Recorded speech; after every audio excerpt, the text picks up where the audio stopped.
Assalamualaikum warahmatullahi wabarakatuh. Nama saya Teguh Satya Darmawan, NIM 21073080.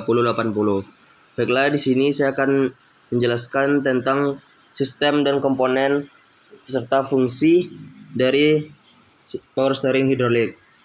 Power steering hidrolik adalah power steering yang memanfaatkan tekanan hidrolik untuk membantu meringankan roda kemudi saat diputar. Tekanan hidrolik berasal dari pompa power steering. Yaitu yang kedua adalah komponen-komponen utama dari power steering.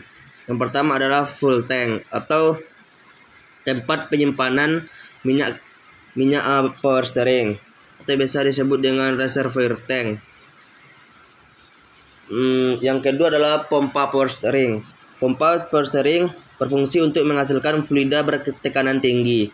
Tekanan ini digunakan untuk meningkatkan daya pada kemudi saat berbelok hingga menjadi enteng. Yang ketiga adalah high pressure steering hose.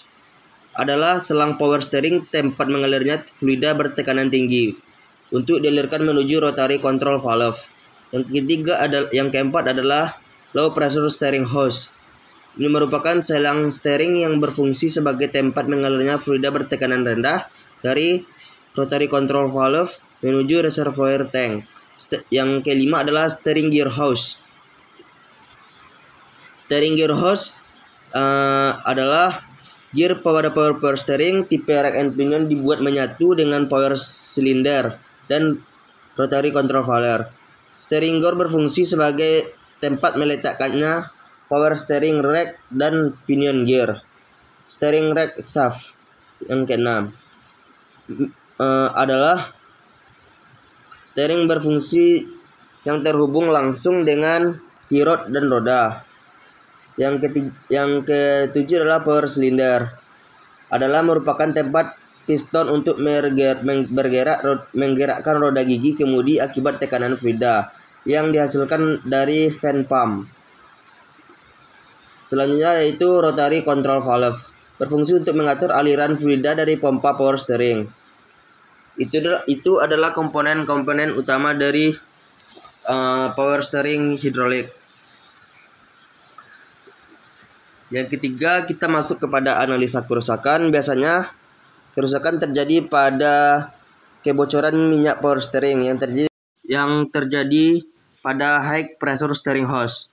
Biasanya sering terjadi kerusakan di sini karena disebabkan karena high pressure steering hose, tempat mengalirnya minyak bertekanan tinggi yang dialirkan dari pompa. Biasanya sering terjadi di sini karena terjadi tekanan yang tinggi sehingga kadang bisa menyebabkan kebocoran.